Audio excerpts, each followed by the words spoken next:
Penggunaan atau fungsi past perfect continuous. Fungsi past perfect continuous yang pertama, fungsi dasar dari tenses ini sebenarnya untuk menyatakan sebuah kejadian yang telah terjadi dalam rentang waktu tertentu di masa lampau. Contoh, she had been crying before I came to her house. Dia sudah menangis sebelum saya datang menuju rumahnya. Nah, kejadian yang telah terjadi yaitu menangis. Sebelum kejadian yang lain yaitu saya datang menuju rumahnya. Yang kedua, past perfect continuous untuk mengekspresikan aksi yang panjang di masa lampau sebelum aksi yang lain terjadi. Contoh, when the guests came, we had been waiting for an hour. Ketika para tamu datang, kita sudah menunggu selama 1 jam. Nah, sudah ditunggu, baru kejadian kedua yaitu the guests came. Nah, para tamu datang. He had been standing in front of the door for 30 minutes before it was opened. Dia telah berdiri di depan pintu selama 30 menit sebelum dibukakan. Nah, berarti kan kejadian pertamanya apa yang terjadi, yaitu dia berdiri di depan pintu.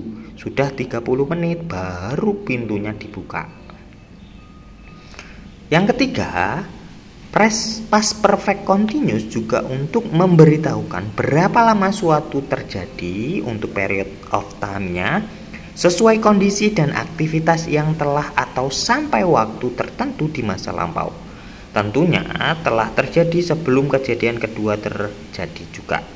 He had been working out for 3 hours when his friend called him. Dia telah berlatih selama 3 jam ketika temannya memanggilnya. By the time the teacher came, the students had been reading a half part of the text. Pada waktu guru datang, para murid sudah membaca separuh bagian teks. Berarti aktivitas yang terjadi apa? Para siswa sudah membaca separuh bagian teksnya. Nah, baru si teachernya, gurunya datang. Untuk dapat menyatakan suatu peristiwa ataupun kejadian yang tengah terjadi dan akan terjadi secara terus-menerus dalam waktu lampau. Contoh kalimatnya, we had been working at the international hospital. Kami tengah bekerja di sebuah rumah sakit internasional. Nah, itu untuk peristiwa atau kejadian yang telah terjadi, tengah terjadi, masih terjadi, dan akan terjadi secara terus-menerus. Tapi lampau, ini sudah cerita saja. I had been studying at international school. Saya telah dulu itu belajar di sebuah sekolah internasional dulu. Tapi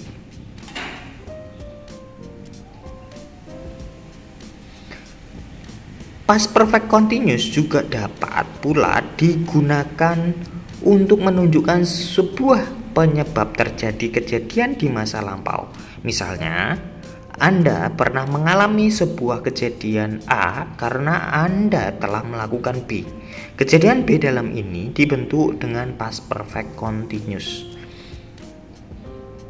Fungsinya untuk menyatakan sebabnya. Contoh, Bob was injured his ankle because he hadn't been exercising for a long time.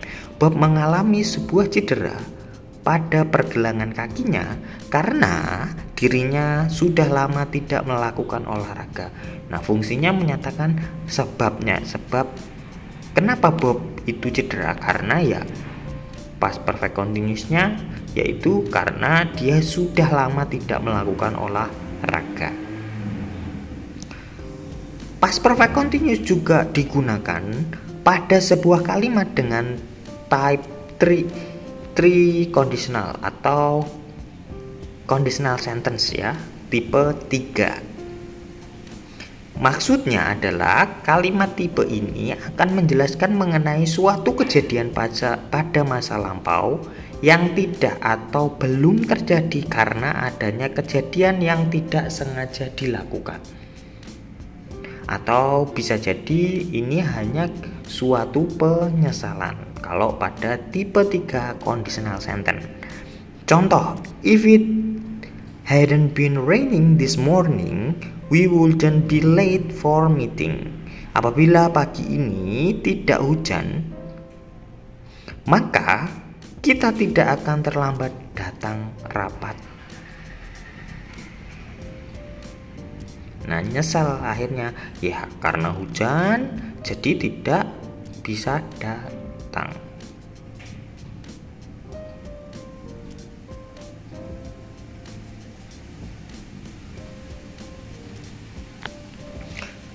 Note, dalam sebuah spoken English ternyata tenses ini sangat jarang digunakan dan dipakai. Sebagai gantinya, bentuk simple dari simple past tense. Contoh, how long did you live here? Berapa lama kamu tinggal di tempat ini? I lived here for 2 years. Aku sudah tinggal di tempat ini selama 2 tahun. Nah, memang untuk durasi-durasi itu munculnya di tenses perfect. Kalau lampau ya past perfect atau past perfect continuous. Tapi tenses past perfect dan past perfect continuous itu jarang sekali digunakan pada speaking atau spoken English. Untuk bicara itu jarang sekali kita gunakan. Yang sering ya digunakan si simple past-nya. Maka alternatifnya ya gunakan si simple past saja. Yang ketujuh, duration before something in the past. Durasi sebelum suatu di masa lampau. Kami menggunakan past perfect continuous untuk menunjukkan bahwa suatu dimulai di masa lampau dan berlanjut hingga waktu lain di masa lampau pula. Selama 5 menit contoh, dan selama 2 minggu contohnya. For 5 minutes and for 2 weeks translate-nya adalah durasi yang dapat digunakan dengan past perfect continuous. Maksudnya for 5 minutes untuk durasi pendek, for 2 weeks durasi panjang. Jadi baik panjang maupun pendek bisa digunakan di past perfect continuous. Perhatikan bahwa ini terkait dengan present perfect continuous, namun durasinya tidak berlanjut sampai sekarang. Itu berhenti sebelum sesuatu yang lain di masa lampau. Sudah hanya cerita saja. Contohnya, they had been talking for over an hour before Tony arrived. Mereka telah berbicara selama lebih dari 1 jam sebelum Tony tiba. Jadi Tony tiba, dia sudah berhenti berbicaranya atau ngobrolnya sudah berhenti. Tapi durasinya berapa lama sih? Lebih dari 1 jam. Tapi semuanya terjadinya lampau. Tony tibanya ya tadi sudah mungkin tadi malam. Nah, kan sudah tidak bersangkutan dengan umpamanya kalau kita ngomongnya di pagi harinya. Nah, hanya cerita semua. Contoh yang kedua, she had been working at the company for 3 years when it went out of business. Dia telah bekerja di perusahaan itu selama 3 tahun ketika perusahaan itu gulung tikar. Jadi ya dia sudah bekerja memang 3 tahun, tapi terus setelah itu baru perusahaannya gulung tikar. How long had you been waiting to get on the bus? Berapa lama Anda menunggu untuk naik bis? Nah, ini ditanyakan durasinya. Sebenarnya lebih baik pakai past perfect continuous, tapi di dalam spoken English kita sering menggunakan simple past. Jadi how long did you wait to get on the bus? Sama maknanya. Selanjutnya, Mike wanted to sit down because he had been standing all day at work. Mike ingin duduk karena dia telah berdiri sepanjang hari di tempat kerja. Nah, durasinya muncul all day at work. Nah, ini hanya untuk sebab ya, di poin yang ke-6 tadi. Yang ke-8, cause of something in the past, penyebab sesuatu di masa lampau. Menggunakan past perfect continuous sebelum tindakan lain di masa lampau adalah cara yang baik untuk menunjukkan sebab dan akibat. Contoh, sebenarnya ini sama halnya dengan yang sebelumnya ya teman-teman. Jason was tired because he had been jogging. Jason telah karena dia baru saja jogging. Sam gained weight because he had been overeating. Berat badan Sam bertambah karena dia makan berlebihan. Betty failed the final test because he had not been attending class. Betty gagal dalam ujian akhir karena dia tidak menghadiri kelas. Thanks for watching.